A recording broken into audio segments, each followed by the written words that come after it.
Expedientes TVC. ¿Qué tal? ¿Cómo están? Qué gusto que nos acompañen de nuevo aquí en Expedientes TVC. Hoy vamos a hablar de un tema que está muy calientito, el tema de la relación México-Estados Unidos. Vamos, lleva ya algunos meses en que la relación ha estado en el filo de la navaja y por ello agradezco a Socorro Díaz. Socorro, siempre un gusto tenerte aquí. Muchas gracias. Muchísimas por tenerme gracias, aquí periodista. Contigo. Primero que nada, periodista. Así es. Primero que nada, periodista, y nos vienes a presentar Muro de Ira y Humo, el presente de la relación México-Estados Unidos. Hay mucho que hablar, Sí. mucho de qué hablar con la llegada de Trump y también con la llegada de nuestro presidente. Se ha puesto un especial énfasis en la relación México-Estados Unidos. No sé si para bien o para mal, pero bueno, ahí está. A ver, Muro de Ira y Humo, ¿por qué?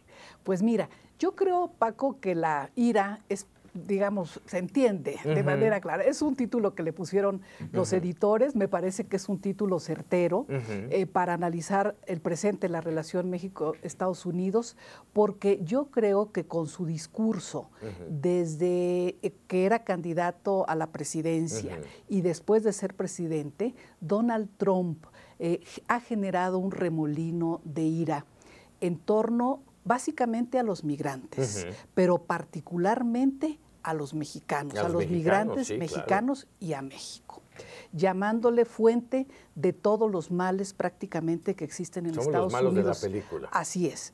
Entonces, ese remolino de ira se ha convertido en un problema social de gran calado político en Estados Unidos, porque nos ha vuelto a los mexicanos objeto de odio.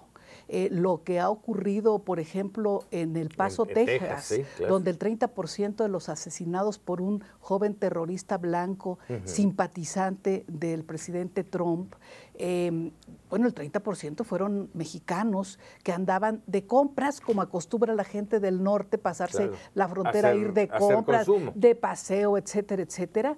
Y así ha ocurrido en otras de estas matanzas que se han sucedido en los últimos años.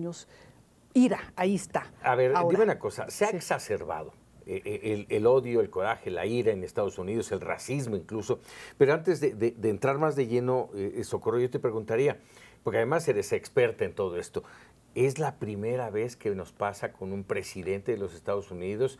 ¿Nuestra relación con Estados Unidos ha sido siempre aterciopelada? No, yo creo que la historia de las relaciones de México con Estados Unidos ha sido una historia muy difícil, muy conflictiva. En los tiempos recientes, yo creo que desde la época de Ronald Reagan no habíamos vivido los mexicanos una relación tan tensa, tan compleja y tan iracunda como la que se ha establecido con el presidente Trump. Hay un capítulo en el libro que lo titulo De Ronald a Donald. Esa es la historia. Pero aún en épocas de Reagan, que el conflicto fue, como lo recordamos, por la posición de México, que no secundó las guerras de intervención de Estados Unidos en las llamadas guerras centroamericanas, y que defendió el principio de no intervención y autodeterminación de los pueblos centroamericanos, en donde se registraron movimientos guerrilleros contra las dictaduras y los golpes de Estado que esas dictaduras fueron producto de los golpes de Estado, defendió México el derecho a la autodeterminación, la no intervención, y eso generó un conflicto con el gobierno de los Estados Unidos, que en el fondo y en la superficie estaba dando una batalla por territorios con la entonces Unión Soviética, ¿no? Así fue como había un como porqué. Había pues un porqué. Y México, bueno, dijo, no secundo yo esta versión, los pueblos centroamericanos tienen derecho a decidir su destino. Así es, como siempre lo ha marcado México. Así, de acuerdo con nuestra Constitución. Ahí había porqués. Hoy, a tu juicio, Socorro, ¿cuál es el móvil que mueve, valga el término y la redundancia, que mueve a Trump contra México y contra los mexicanos? Mira, yo creo que, digamos, el tema, el eje, es global es una política proteccionista de carácter comercial que ha querido poner en marcha, negando que la globalización económica sea una realidad. Y cuando decimos globalización económica estamos hablando, pues, de la internacionalización del capitalismo, ¿verdad? Este es el asunto, en la cual Estados Unidos, yo he querido hacer un ejercicio de serenidad, ¿no? En relación a este tema, no dejarme llevar a un terreno de adjetivos injuriosos, etcétera, sino tratar de hacer un análisis de fondo. En realidad, Estados Unidos sí ha sufrido en su territorio los efectos de la globalización, porque creo yo, fue partidario de la globalización. Reagan la inició con los consejos de la señora Margaret Thatcher y así se desarrolló. Pero no tomaron los gobiernos de los Estados Unidos, los gobiernos sucesivos, las medidas de política interna que le permitieran competir y protegerse. Y además tuvieron un año horrible, el año 2001, en materia comercial y en materia política, de política estratégica. Yo creo que el gran conflicto desde el punto de vista de seguridad para los Estados Unidos lo significaron los ataques de septiembre del 2001 a Nueva York, el derribo de las Torres Gemelas y todo lo que ya sabemos. Ese fue el primer gran golpe contra la globalización en realidad. Y el segundo problema para Estados Unidos en términos de competencia no fue que haya firmado con México el Tratado de Libre Comercio, que ellos llaman Telecán, ahora TEMEC, el TLC, que lo firmó y entró en vigor en 1994. En donde dice Trump que nos hemos aprovechado, ¿no? Sí, y que es el peor tratado que se ha firmado en la historia de la humanidad, cuando lo firmó pues un presidente republicano, o sea, de su mismo partido, que fue el presidente Bush.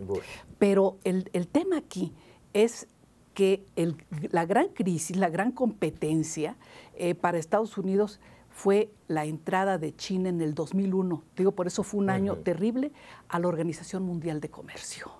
Y con esto, y además se aceleraron las nuevas tecnologías. Y con esto, y con una falta de visión estratégica interna de los sucesivos gobiernos de los Estados Unidos, las empresas, los grandes consorcios norteamericanos se empezaron a salir. Primero, porque la idea de la invulnerabilidad del territorio estadounidense se acabó con los ataques a las Torres Gemelas. Y segundo, porque con la apertura de China dentro de la Organización Mundial de Comercio y las facilidades para la inversión extranjera en territorio chino, las empresas encontraron pues una posibilidad de obtener mano de obra barata e incluso en esa época mano de obra casi esclava. Entonces, Estados Unidos no se preocupó, a mi juicio. Mismo caso de México. Así es. Las maquiladoras. Las maquiladoras. Sí, con el Tratado de Libre Comercio, pues aquí se vinieron a instalar también empresas maquiladoras, así ¿no? Salarios más bajos y además mayor seguridad. Lo quiero decir, entonces, rara, ¿no? Entonces mayor seguridad. Y entonces el tema es que Estados Unidos ni echó a andar programas de capacitación de mano de obra para el trabajo y para que se pudieran actualizar sus trabajadores dentro de las nuevas tecnologías, ni sus universidades empezaron con las nuevas tecnologías a preparar más gente especializada en las nuevas ramas del conocimiento, en biogenética, en cibernética, informática, etcétera. Y es el momento en que tienen un déficit de personas capacitadas, preparadas en términos de universidades y mucha gente desplazada de sus trabajos por falta de preparación. Mucho desempleo. Mucho desempleo para los norteamericanos. Por supuesto. Sí, que no, lo hemos dicho muchas veces, que no quieren tomar esos trabajitos que los latinos, los inmigrantes, sí aceptan. Pues sí.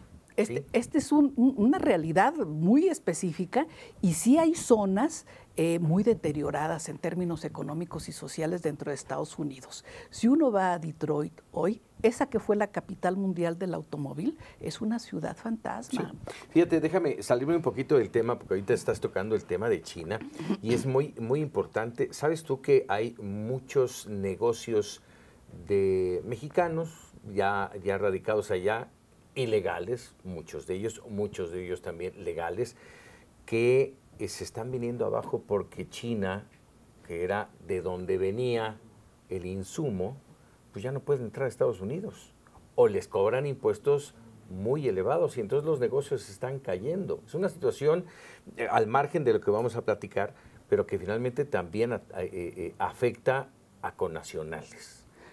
Absolutamente. Y además, la guerra comercial que Trump ha lanzado contra China, que es el país frente al cual tiene el mayor déficit comercial del mundo.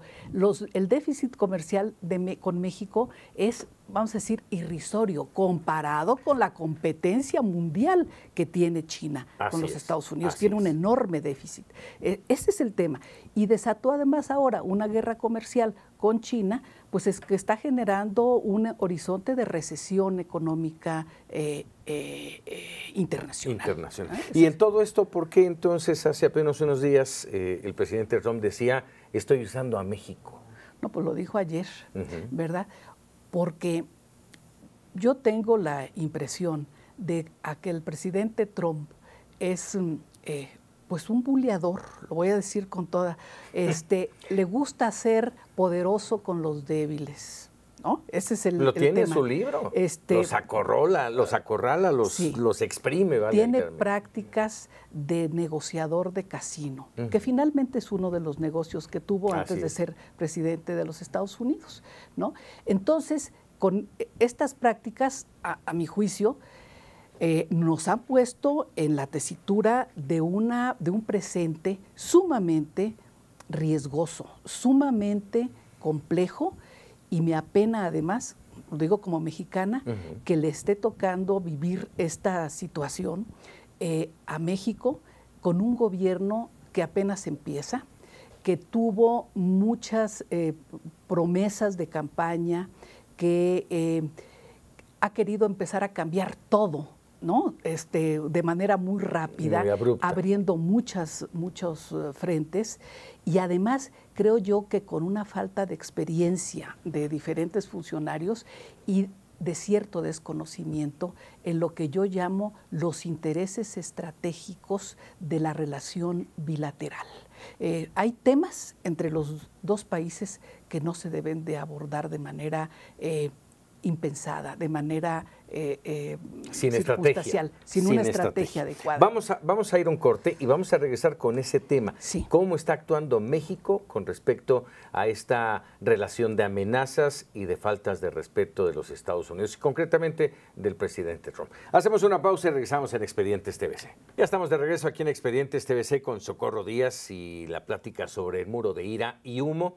Antes de irnos a un corte, lo platicamos incluso en el corte, Socorro, ¿cómo considerar la respuesta del gobierno mexicano, del gobierno de Andrés Manuel López Obrador, a esta serie de amenazas, de presiones, de faltas de respeto del presidente de los Estados Unidos? ¿Cómo considerar esa respuesta? Mira, yo creo que hasta ahora ha habido una cierta dosis de buena fe y de cierta ingenuidad en el trato con los Estados Unidos. Yo voy a recordar una frase de John Foster Dulles.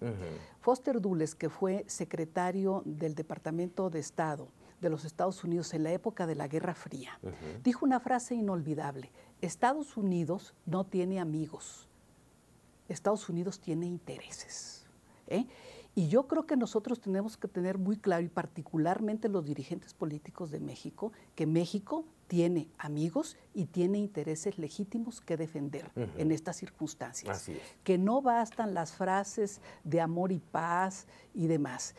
Yo no quiero que México, ni que el presidente de México, ni su gobierno responda a de manera Trump, airada, pues. Sí, como lo dijo el presidente hace unos días, baladronadas, ¿no? Sí, con actitudes de más, ¿no? Hablando de más en este terreno. Pero yo creo que la soberanía de un país, y ese es el caso de México, se defiende, Paco, con hechos. Y yo creo que se tiene que empezar México a defender con hechos de los abusos, de las extravagancias y de los excesos verbales y de otros que ha tenido el gobierno de los Estados Unidos en estos últimos meses, en los que se ha ido acelerando y profundizando el conflicto. A mí me movió la idea de acelerar el punto y la publicación del libro, algunos temas que tienen que ver con la vinculación, con el amarre que el gobierno del presidente Trump hizo entre migración y comercio, ¿no? Porque se pensó que ya estaba resuelto el tema del comercio, que el TEMEC sería aprobado, etcétera, y que no habría ya más problemas. ¿Somos los únicos que hemos firmado? Fíjate, un acto de apresuramiento y de falta de reflexión en torno a esto. Mientras Estados Unidos y Canadá están envueltos en sus conflictos electorales que no se resolverán hasta finales del próximo año 2020, en junio, como en un acto de buena fe y reflexión, lo digo, el Senado mexicano aprueba el Tratado de Libre Comercio, como para decir qué urgencia tenemos. Con esto vamos a mandar un mensaje de seguridad a los mercados. ¿Se acabaron los problemas con Estados Unidos? No, el mensaje de seguridad a los mercados se va a mandar el día que se firme el TEMEC por un lado y por el otro que el presidente Trump pare las amenazas sistemáticas de que va a poner aranceles en una cosa, que pone aranceles y que vamos a poner aranceles a todos los productos si México no frena la migración centroamericana. Y ese amarre nos ha llevado a un campo muy riesgoso y fue lo que me hizo apresurar la publicación antes de que los pasos se den más adelante y lleguemos a un punto de mayor conflicto. Fíjate, Paco, que a mí lo que me preocupa mucho de este tema de amarre, migración y amenazas con aranceles es que se haya aceptado por parte de México, lo reconozcan o no, el establecimiento de campos de refugiados en las zonas fronterizas de México. Alguien me preguntó hace varios años, muchos, que cuál era el escenario más peligroso que yo veía para México en los próximos años, y le dije que el establecimiento de campos de refugiados, llámense albergues, como se llame. Los efectos ya están, ahí lo estás viendo con los africanos en Tapachula. En Tapachula y en las zonas fronterizas del norte. Paco. Es realmente muy preocupante ese tema. ¿Por qué? Porque al permitir que Estados Unidos regrese a México a gente que pidió asilo en los Estados Unidos, a que espere aquí que el Poder Judicial, que los jueces norteamericanos decidan sobre el futuro que van a tener, se está permitiendo, en contra del ejercicio de la soberanía de México, que un poder extranjero decida en asuntos territoriales de México.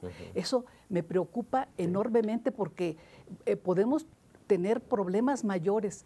Alguien me decía esta mañana, ¿y qué plantearía usted frente a este escenario en el que está en riesgo la integridad territorial de México y el ejercicio de su soberanía, ¿no? Dije, mire, desde que se formalizaron los tratados para que nos devolviera Estados Unidos, del chamizal, un mínimo porcentaje, una porción menor, pequeñísima, del territorio que nos quitó con una guerra de intervención militar, no habíamos tenido problemas territoriales con Estados Unidos, no tenemos problemas territoriales, no abramos espacio para tenerlos, porque concederle a un gobierno extranjero a través de su poder judicial o de los caprichos del poder ejecutivo que decidan sobre la suerte de personas que tenemos en lugares específicos es un gravísimo peligro para México y para su integridad territorial. Me dije, ¿qué pasa? Dije, pues mire, yo por lo pronto, aparte de frenar la devolución de estas personas a México, para que esperen aquí 6 meses o 6 años, vete tú a saber. O toda la vida. ¿Qué deciden? Empezaría por frenar eso y 2, empezaría a trasladar esos campos de refugiados, esos albergues y esos centros, tierra adentro. Fíjate, Paco, que hay una cosa que se nos olvida a los mexicanos porque es parte de nuestra historia. No hay capital, prácticamente todas las entidades federativas tienen sus capitales políticas fuera de las fronteras, lejos de las fronteras y lejos de los litorales. ¿Para qué? Para tener cierto espacio de defensa. En caso de agresiones, y México ha sufrido muchas agresiones a lo largo de su historia de vida independiente.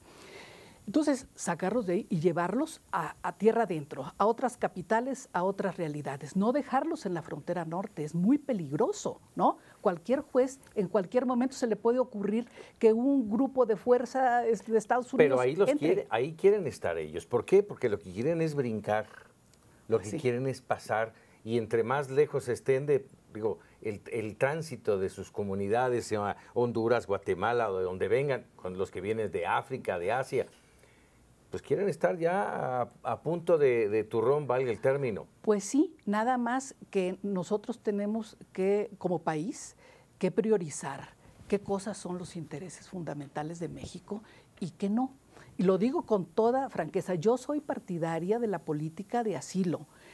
Creo en que México ha escrito apegados a las leyes vigentes, esa es una, sin portazos, tramitadas las peticiones de visas humanitarias en las embajadas y en los consulados de México. Y en el nivel de las posibilidades de atención, porque si no atiendes a los de adentro, ¿cómo pretendes atender a los de afuera? Hay un rebasamiento de las posibilidades institucionales del sistema migratorio de México, es una realidad. Y solo dejaría, fíjate Paco, allí como albergues aquellos que dependieran o estuvieran dentro de iglesias católicas. Y voy a decir por qué. No porque yo sea partidaria de ninguna creencia religiosa en particular ni nada, porque las iglesias católicas están vinculadas, los espacios, los albergues, al Estado Vaticano. Y el Estado Vaticano no tiene ejército, pero el Estado Vaticano sí tiene boca para abrir por todas partes y un espacio dentro de la ONU. Entonces, si alguno se queda, que se quede de esos espacios ahí.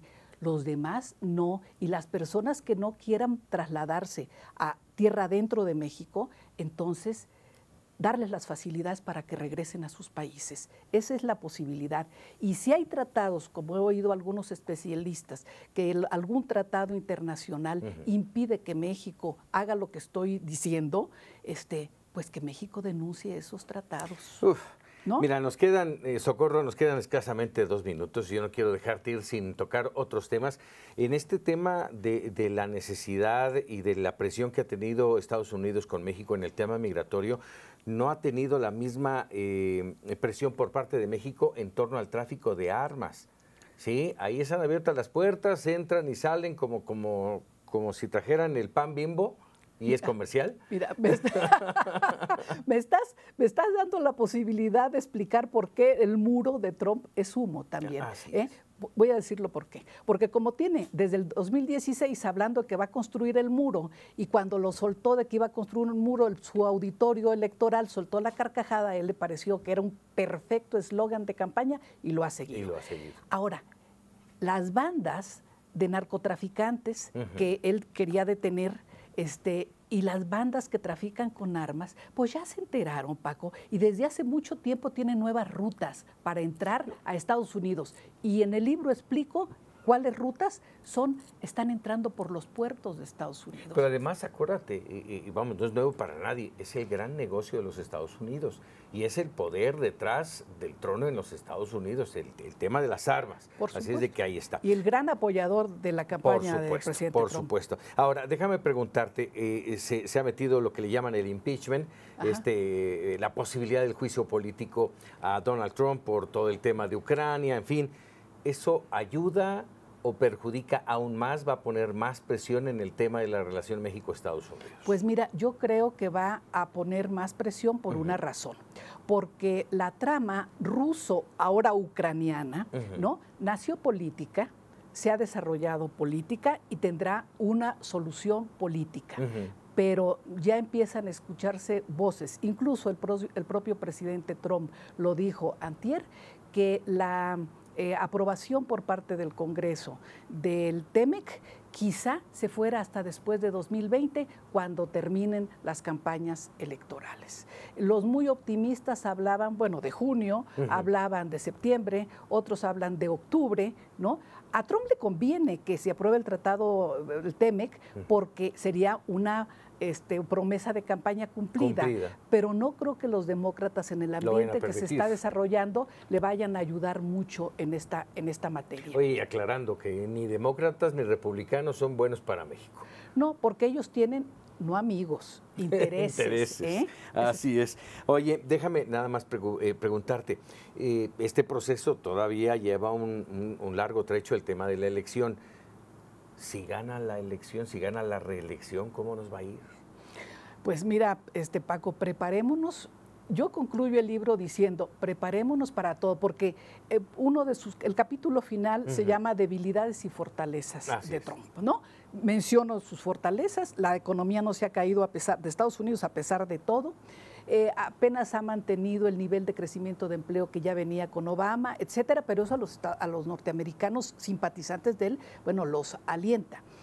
Tiene un larguísimo campo de frentes abiertos en materia nacional e internacional, ¿no? También. Yo digo que los mexicanos nos debemos plantear un camino y una meta. El camino es resistir con toda nuestra voluntad patriótica las presiones y las amenazas que están en curso, ¿no? Y la meta es defender los intereses legítimos de México y de los mexicanos. A ver, déjame, esta pregunta va en el entorno internacional, pero también en el interno, en lo nacional. ¿Hemos cedido de más ante las presiones? Yo tengo la impresión de que sí. El tema de los campos, de recibir migrantes que quieren entrar a Estados Unidos y mientras se hace el largo proceso judicial, tenerlos en México, ya lo dije, es una cesión muy riesgosa para la integridad territorial del país. Eso me parece serio. Y la otra cuestión, la parte interna. Demasiado silencio, ¿no?, en torno a la gravedad de esta situación. Entonces, a mí me parece que debemos tomar conciencia de lo que estamos viviendo y de que la situación puede agravarse. Deseo que no, pero puede agravarse.